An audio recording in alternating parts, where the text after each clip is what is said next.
Baik, Assalamualaikum warahmatullahi wabarakatuh. Di sini saya akan melanjutkan perkuliahan hari ini dengan menjelaskan mengenai bab-bab tadi yang sudah saya sebutkan. Yang pertama adalah mengenai pengertian auditing.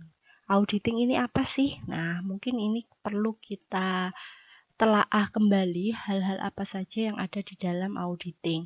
Karena kalau kita mencari di buku, baik buku A, B, dan C, biasanya pengertian auditing ini macam-macam. Ada yang bilang auditing adalah pemeriksaan bla bla bla, ada yang bilang seperti itu, ada juga yang bilang hal yang berbeda. Sehingga kita langsung cari poin-poin intinya dari pengertian auditing, sehingga kita bisa menjabarkan sendiri apa sih audit.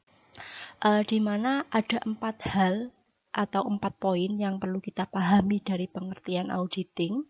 Yang pertama adalah auditing ini adalah pemeriksaan laporan keuangan, di mana yang diperiksa adalah laporan keuangan yang terdiri dari laporan posisi keuangan atau biasanya disebut sebagai neraca, kemudian ada laba rugi komprehensif, ketiga adalah perubahan ekuitas, dan yang keempat adalah arus kas.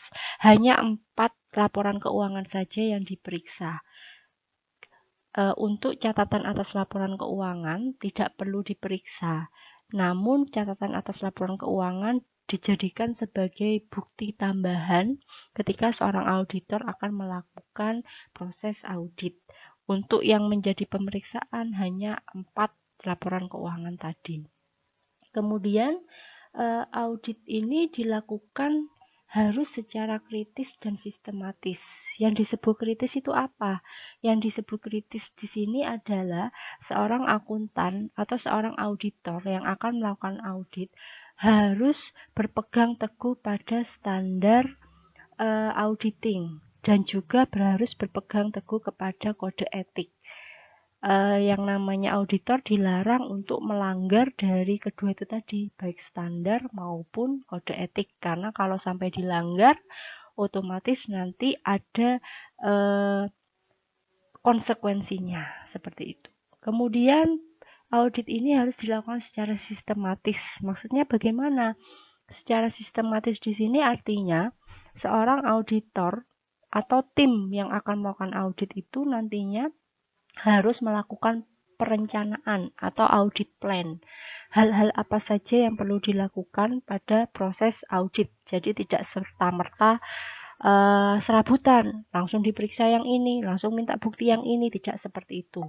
Harus diperencanakan terlebih dahulu.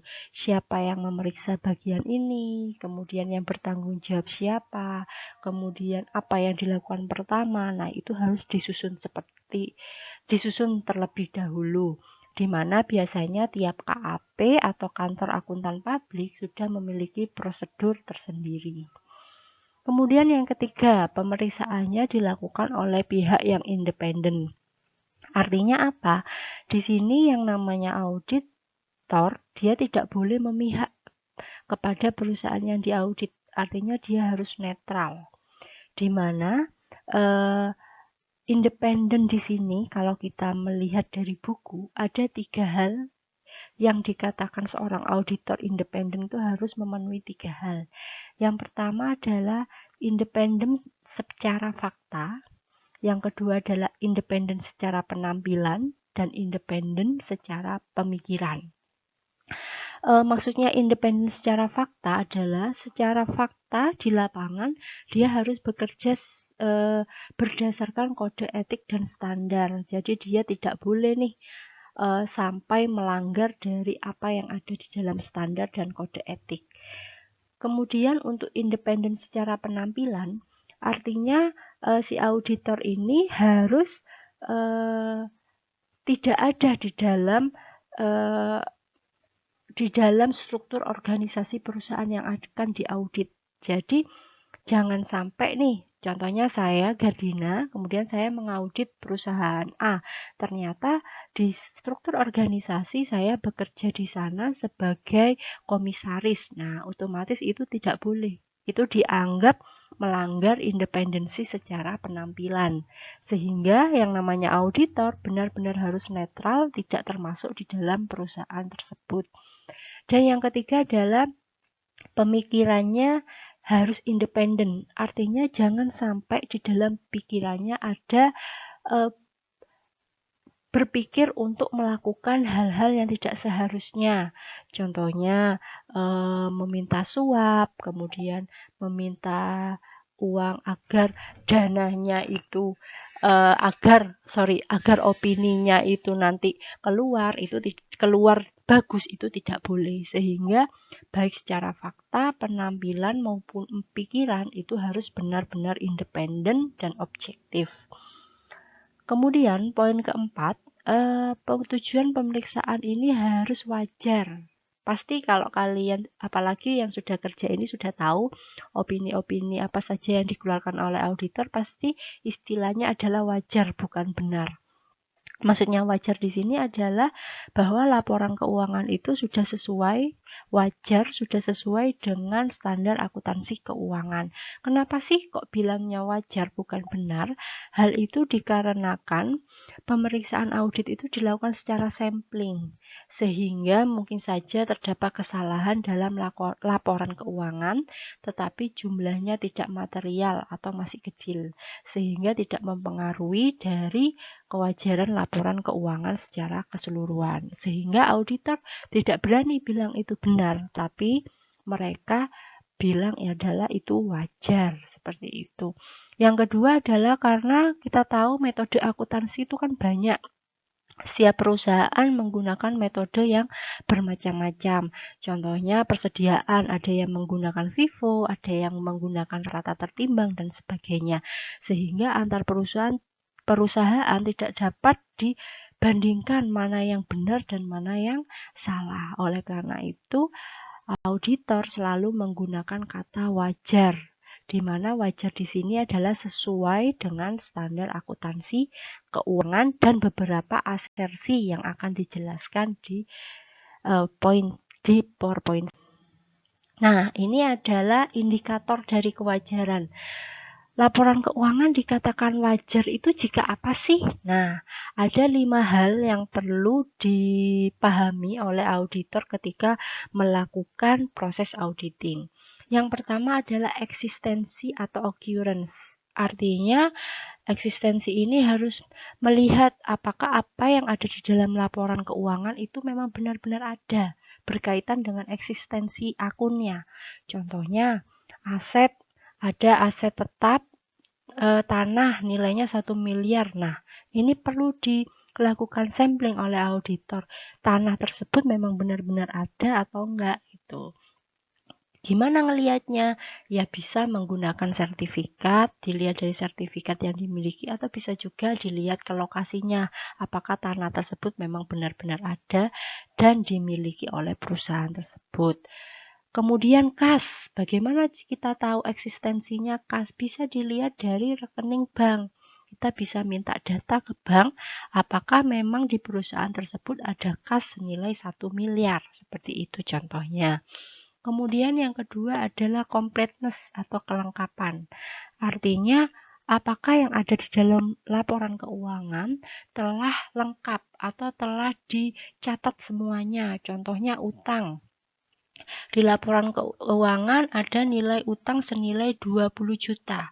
Nah, kita perlu melakukan konfirmasi ke bank atau ke pihak klien yang memiliki piutang itu. Seandainya si perusahaan ini dia berhutang ke bank A. Nah, bisa dilihat di sana apakah memang utangnya senilai 20 juta seperti itu, atau jangan-jangan ada kewajiban lain yang belum dimasukkan oleh perusahaan. Nah, hal itu adalah berkaitan dengan asersi kelengkapan. Yang ketiga adalah right and obligation.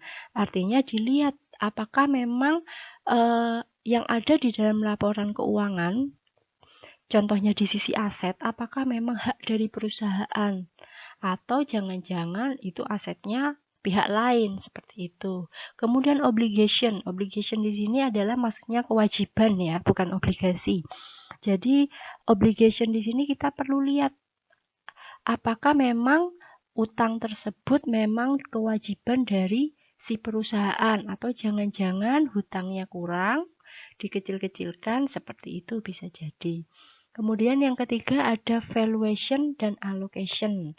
Maksudnya valuation dan allocation adalah berkaitan dengan angkanya, penilaian dan alokasinya. Jadi perhitungannya apa sudah benar. Contohnya tadi menggunakan metode persediaan FIFO, setelah dihitung oleh auditor ternyata salah. Nah, ini yang perlu dilihat dari sisi valuation-nya. Jadi auditor seperti melakukan sampling penghitungan kembali terhadap beberapa akun yang ada di dalam laporan keuangan.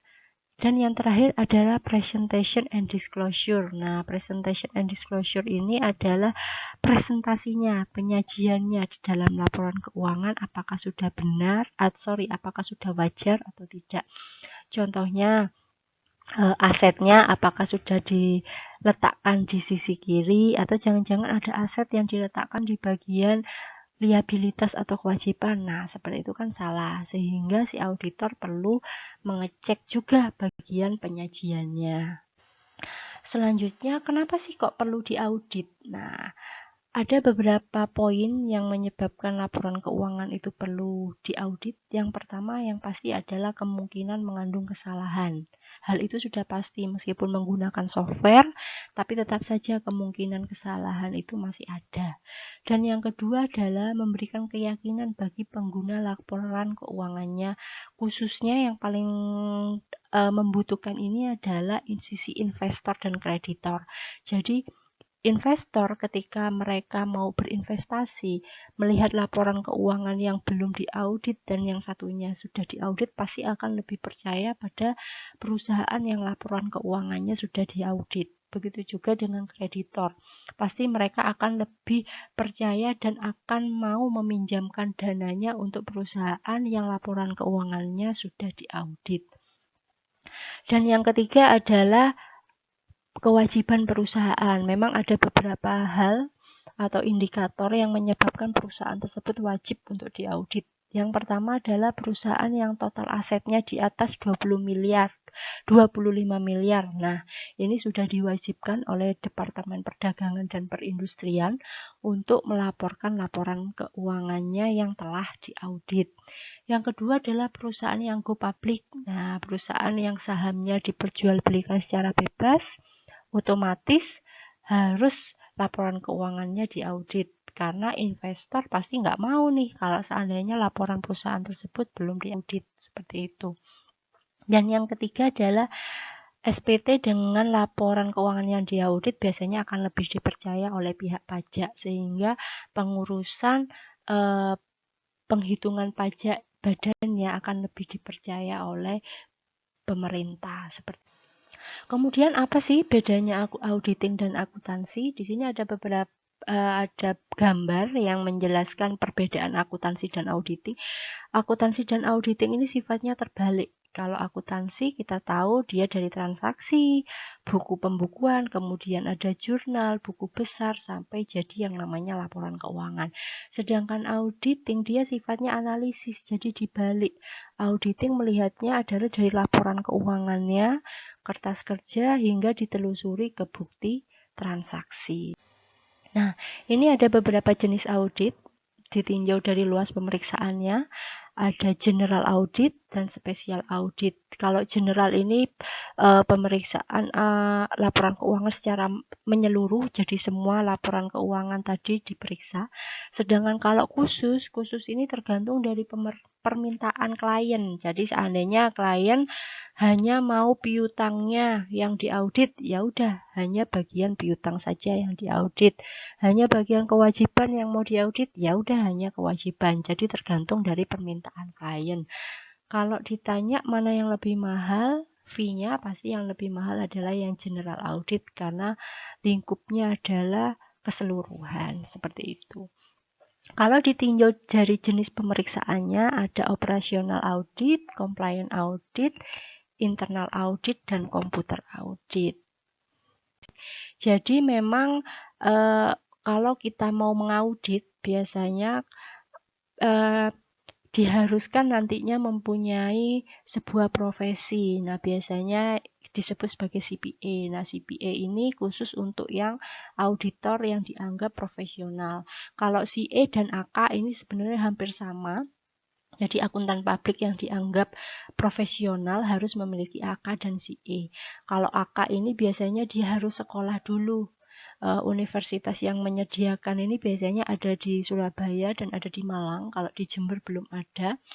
Dan kalau AK ini sekolahnya kurang lebih 1 tahun kalau tidak salah. Dan kalau CA sama dengan CPA, dia tidak perlu sekolah, dia hanya harus ikut uji kompetensi yang diadakan oleh IAI atau Ikatan Akuntansi Indonesia, dan siapapun bisa mendaftar.